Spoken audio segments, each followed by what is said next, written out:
बिस्मिल्लाहिर्रहमानिर्रहीम। अस्सलाम वालेकुम। नूरुल्लाह आपकी खिदमत में हाजिर है। अवाम गायब, MNAs फारिग, इमरान खान साहब खाली हाथ सड़कों पर कहाँ फिरेंगे। परवेज़ इलाही साहब को गिरफ्तारी का डर तो है, लेकिन राना सनाउल्लाह इमरान खान के पीछे हैं और उनके साथ मजीद किन लोगों की गिरफ्तारी का खतरा है।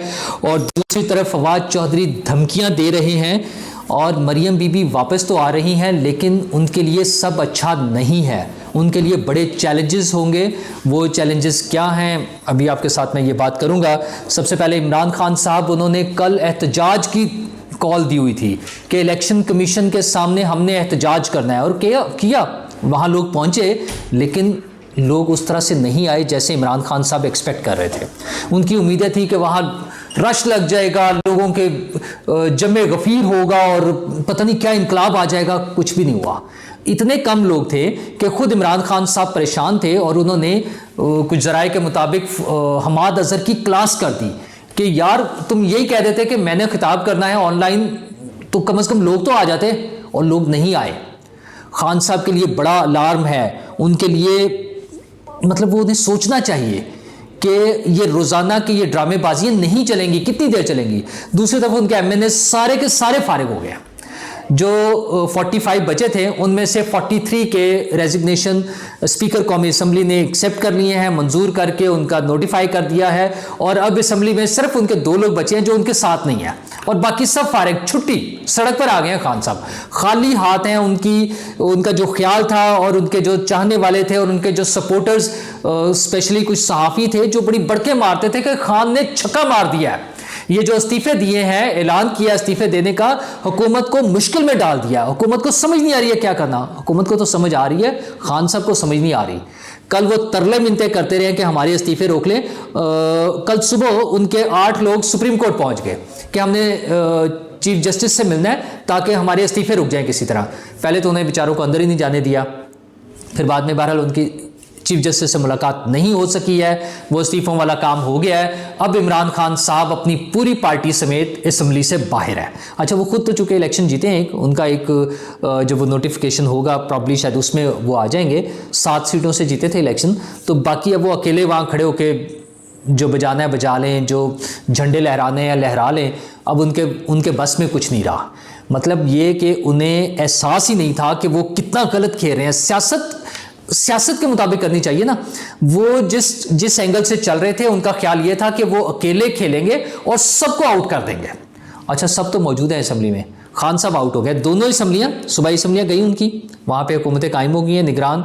पंजाब में तो मतलब मैं क्या कहूँ उनके साथ क्या हो गया। मोहसिन नकवी साहब वो शख्स वज़ीर आला बन गए हैं जिनके बारे में अब इमरान खान साहब का कहना यह है कि मोहसिन नकवी ने साजिश करके मेरी हुकूमत ख़त्म की थी। आप सोचें कि इमरान खान साहब का स्टैंडर्ड देखें कि वो स्टार्ट होते हैं अमेरिका से और जनरल कमर जावेद बाजवा से, और पता नहीं कौन कौन उनके खिलाफ साजिशें करता रहा, और करते करते अब वो आ गए कि मोहसिन नकवी ने साजिश की थी। तो वो किस ज़हनी कैफियत में होते हैं, क्या करते हैं, क्या सोचते हैं, कहाँ से सोचते हैं, कहाँ से सुनते हैं, कुछ नहीं पता किसी को। बस जो समझ आने वाली बातें हैं वो आपसे की नहीं जा सकती। उनकी जो ज़हनी कैफियत होती है, जिन ख़ास अवामिल के ज़ेर असर वो होते हैं, उसी के मुताबिक वो चले जा रहे हैं। तो इलेक्शन कमीशन के बाहर एहतजाज की नाकामी जो है वो उनका मुस्तकबिल बता रही है कि लोग उनके साथ नहीं खड़े हुए। इलेक्शन में जो वोट्स मिलेंगे वो इन्हीं बातों से पता चलता है। वो पहले दिन बड़े खुश थे ना कि मैं फारिग हुआ हूँ, मुझे हुकूमत से निकाला, तो लोग खुद ब खुद सड़कों पे निकल आए। भाई नहीं निकल रहे लोगों ने रियलाइज़ कर लिया है कि आपके पास कोई एजेंडा नहीं है, आप किसी एक तरफ चलना नहीं चाह रहे हैं। अच्छा, मोहसिन नकवी को अब धमकियाँ दी जा रही हैं। फवाद चौधरी साहब ने धमकी दी है कि मोहसिन नकवी साहब को और इलेक्शन कमीशन को और बाकी सरकारी हुकाम को कि आप और आपके घर वाले महफूज नहीं रहेंगे। अच्छा, ये वो फ्रस्ट्रेशन है उनकी कि वो जो अपनी नाकामियाँ नज़र आ रही हैं, जो उनकी पसपाई हो रही है, जिस तरह से जब उन्हें कोई उम्मीद नज़र नहीं आ रही, जब उनकी कहीं बात नहीं सुनी जा रही, तो वो फ्रस्ट्रेशन है उनकी, मायूसी की इंतहा है कि वो इस तरह की धमकियों पर आ गए हैं। इससे पहले भी वो एक मरतबा ये काम कर चुके हैं, इलेक्शन कमीशन के हवाले से किया था, आग लगा दूंगा और तबाही मचा दूंगा, फिर बाद में उसे बैकफुट पर चले गए थे, हट गए थे। तो दूसरी तरफ राना सनाउल्लाह ने बताया है, उनका कहना यह है कि इमरान खान अकेले नहीं बल्कि उनके साथ प्रोजेक्ट इमरान खान में शामिल 5 और लोग जो हैं वो मुश्किल में होंगे। और वो 5 लोग आपको पता है कौन है? चारों generals, general Qamar Javed Bajwa, general फैज़ हमीद, जनरल ज़हीरुल इस्लाम और जनरल शुजा पाशा। अच्छा, और साकिब निसार साहब, जस्टिस रिटायर्ड साकिब निसार साहब, ये 5 लोग मुश्किल में होंगे। और उनका तो कहना यह है कि वो 25 मई को ही इमरान खान को गिरफ्तार करना चाहते थे, लेकिन काबीना ने इजाज़त नहीं दी। तो खान साहब ऐसे नहीं परेशान है, उन्हें पता है कि उनके लिए क्या मुश्किल आ रही है। और वही नहीं, उनके साथी भी, मतलब परवेज़ इलाही साहब परेशान है।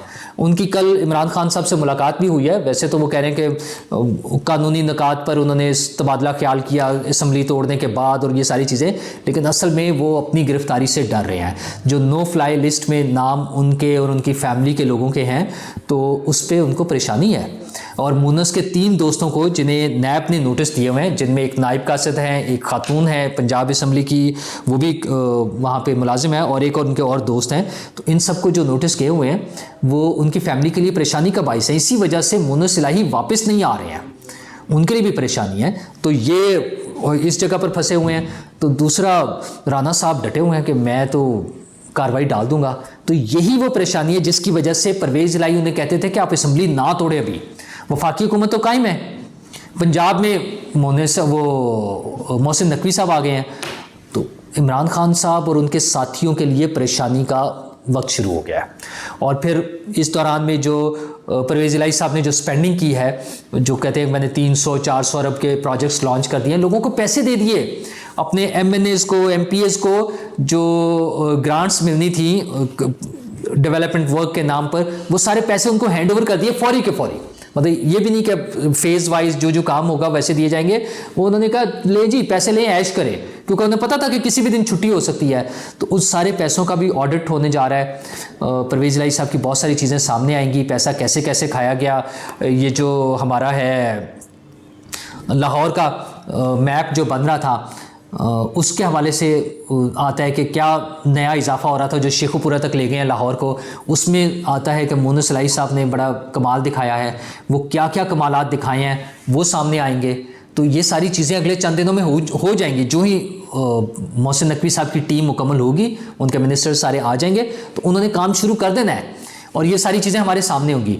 और मरियम बीबी वापस आ रही हैं जो प्रॉपर कैंपेन चलाएंगी पार्टी के हवाले से, नून लीग के हवाले से। अगरचे मेरा ज़ाती ख्याल अभी भी यही है कि शायद ये इलेक्शन लेट हो जाए। कानूनी और आइनी तौर पे उसकी कोई गुंजाइश नहीं है।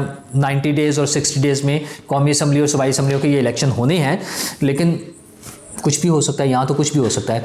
तो मरियम बीबी की वापसी की तारीख भी फाइनल हो गई है और उन्होंने आते ही बहावलपुर जाना है, वहाँ पे वर्कर्स कन्वेंशन भी उनका एक होगा। लेकिन उनके लिए सब अच्छा नहीं है, उनके लिए बड़े चैलेंजेस हैं। एक वक्त में पहले भी ऐसा हो चुका है, उनके खिलाफ आपको याद होगा चौधरी निसार साहब उनसे बड़े नालां थे और वो कहते थे कि मैं उसको बॉस नहीं मान सकता, तो इसी वजह से वो अलग भी हो। खैर बहाने तो और बहुत सारे थे, वजूहात तो और बहुत सारी थी, बहाना ये बना लिया था उन्होंने। तो अब भी कुछ अंकल्स जो है नाराज़ हैं, वो नॉट नेसेसरीली कि वो मरियम बीबी की वजह से नाराज़ हैं, लेकिन खुसूसन जो पिछले चंद दिनों में नज़र आ रहा है मिफ्ता इस्माइल साहब और शाहिद खाकान अब्बासी साहब, वो जिस तरह पब्लिक फोरम्स पर जाकर हुकूमत पर तनकीद कर रहे हैं और नए नए प्रोजेक्ट्स या प्लान्स बता रहे हैं, वो पार्टी के लिए कोई अच्छा शगुन नहीं है।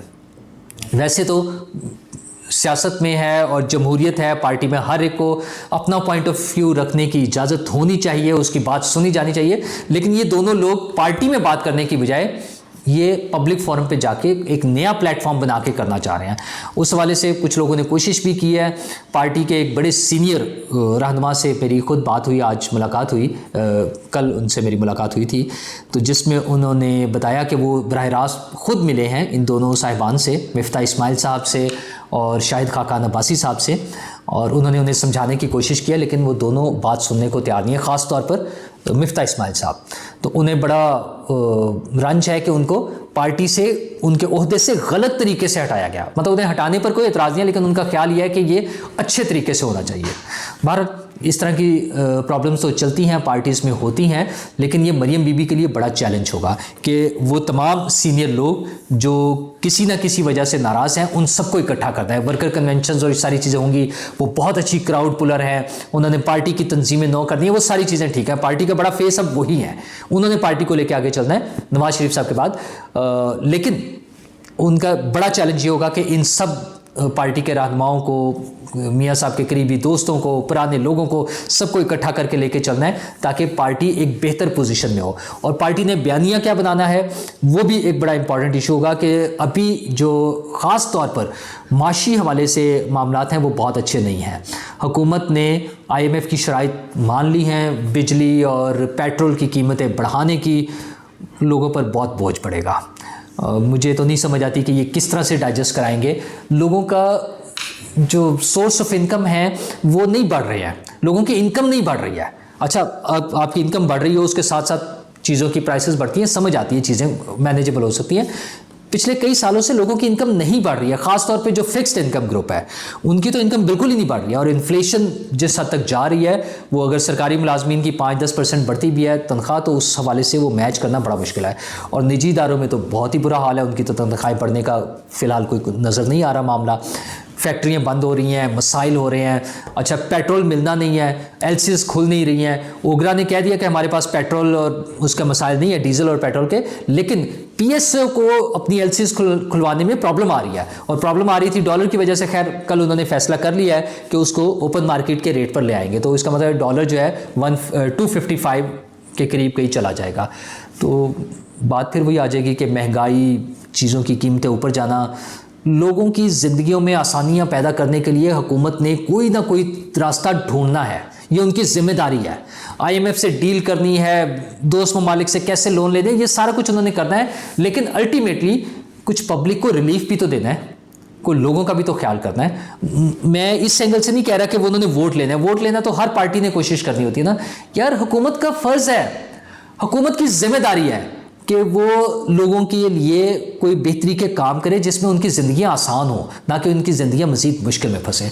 तो देखते हैं कि मौजूदा हुकूमत क्या करती है। और मरियम बीबी के आने के बाद जब एक प्रॉपर कैंपेन चलेगी तो फिर हुकूमत क्या स्टेप्स लेती है जो उन्हें दोबारा पब्लिक में पॉपुलर बनाएं और उनके उन स्टेप्स की वजह से लोगों की ज़िंदगियाँ आसान हों। देखते हैं, इंतज़ार करते हैं। शुक्रिया।